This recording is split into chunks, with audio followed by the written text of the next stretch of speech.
Good morning, and welcome to the OB News. My name is Betna. And I'm Emily. We are your hosts for today. I have a joke for the morning for you, Emily.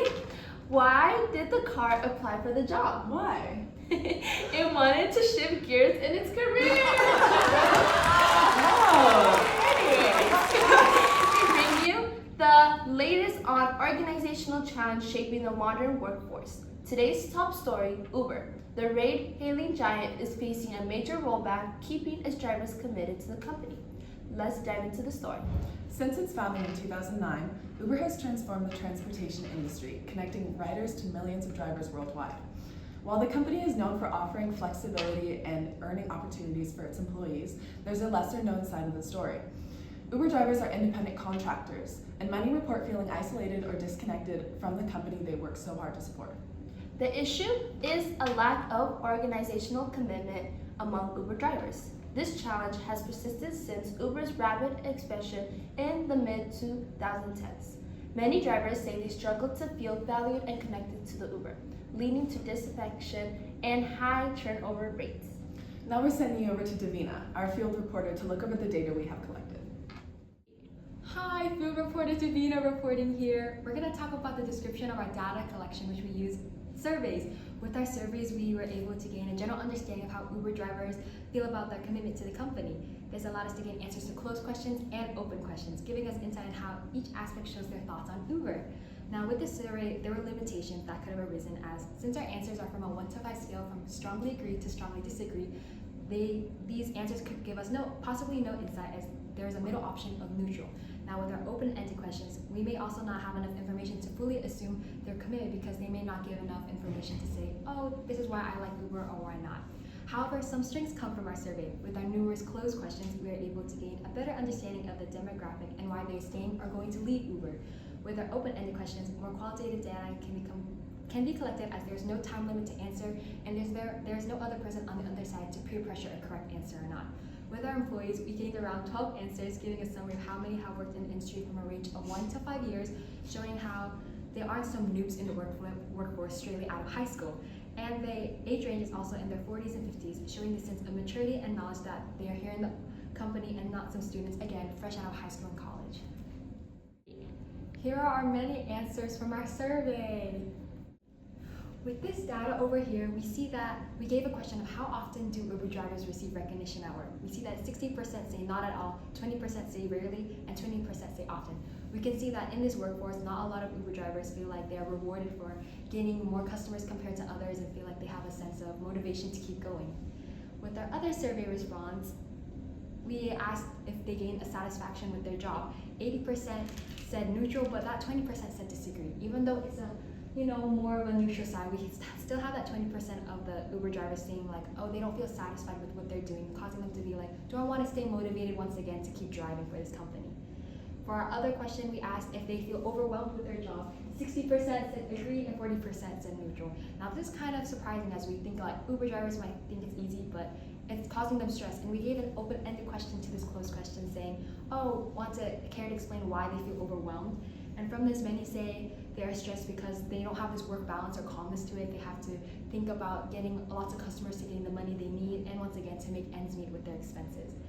Then for our last two, I want to talk about like the demographic. I asked how likely are they going to leave this job in the next year. 40% say they haven't thought about it, 40% says likely, and then 20% says unlikely. Even though we see a good mix, we can still see that a lot of people may not feel committed to this job. They're likely to leave this job the next year. And with that, I asked the last question of how long they worked at Uber, and we can see for around a year there's 40%, and then that other 80%, it's a 1 to 5 year range. But because there's a bigger range of 40% Uber drivers seeing around you, we can see, oh, this job might be just people to like make some income for a little bit and then just leave after. So that's my survey questions. Thank you, Davina, for that very thorough analysis of our data. We are now transitioning to an interview with an Uber driver named Michael. Over to you, Zoe. Okay, go ahead. Hi guys, I'm reporter Zoe. Let's come have a chat with our Uber driver, Michael. Hi, are you Zoe? Yeah, I'm Zoe. Okay, come on in. Let's go for a ride. Okay. Hey Michael, I'm Zoe. Nice to meet you. How are you doing? Oh, I'm good. How are you? I'm good. Okay, I have a few questions to ask you.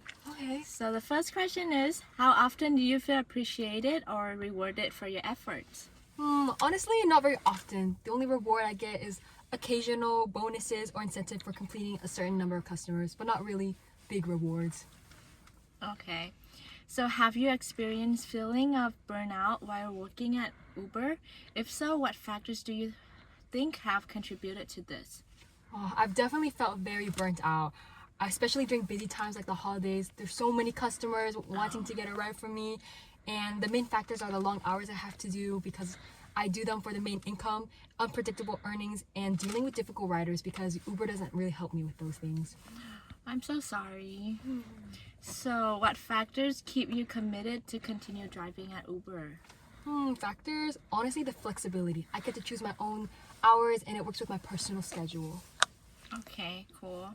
So how well do you feel the company's value align with your own personal values? Honestly, I don't think much about Uber's values because they don't seem very clear or visible to me. If their values include supporting drivers and ensuring for fair pay, I don't feel like the company does a good job on it. Okay.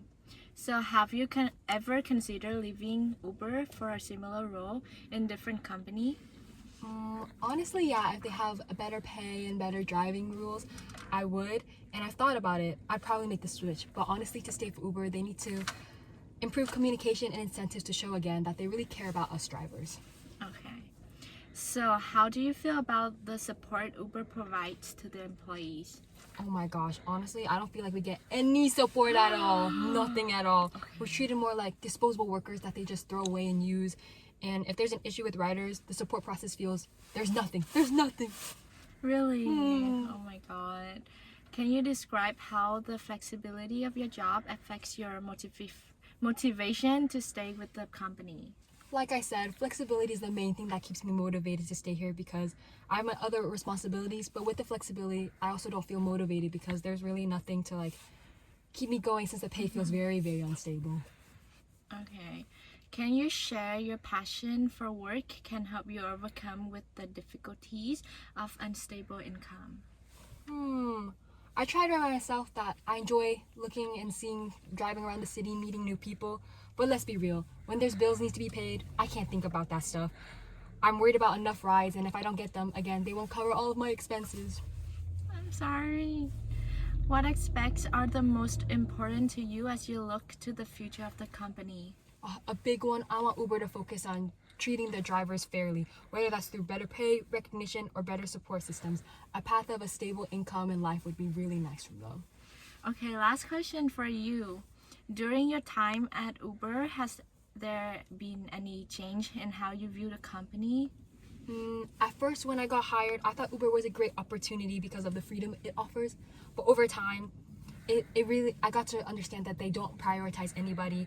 Experiences like dealing with unfair rider complaints and seeing minimal rewards for hard work, I didn't see any of that. So right now, it really made me question why I really joined the company. Thank you so much for your time, Michael. Yeah, of course. Thank you for interviewing me. Okay, we go back to Betna and Emily. Thank you for the interview, Michael and Zoe. Now for the solutions to our limitations. Introducing Miyuki and Yi for this part. Hi, I'm reporter Miyuki, Hi, I'm reporter Yin. and we've highlighted the challenges that Uber faces with organizational commitment. Now let's explore solutions that can help Uber address this pressing issue. And for our first solution, we would recommend to introduce weekly or bi-weekly virtual check-ins and to create a driver portal for updates, feedback, and recognition. This fosters trust and connection through open dialogue, which would improve interpersonal bonds and enhance a driver's sense of belonging. So a recognition program like a publicizing top performer or offering bonus. So enhance motivation and build motive commitment by furthering a culture of appreciation and reciprocity. And for our third solution to address isolation, we propose community building events and peer mentorship programs. This aligns with the erosion model, which suggests that workers that have fewer connections have a stronger tendency to leave the company. These initiatives would promote belonging and engagement. While these solutions present promising opportunities to strengthen organizational commitment, it's also important to acknowledge the potential challenges that may arise during their implementation. And so while virtual check-ins in a driver portal may seem promising, not all drivers may have the technology or the time to participate. Additionally, maintaining consistent communication globally requires significant resources and effort, which can limit its effectiveness. And for recognition programs, they might face challenges such as budget restraints and a risk of perceived favoritism. Without a transparent criteria, these initiatives might cause resentment amongst drivers who often feel overlooked.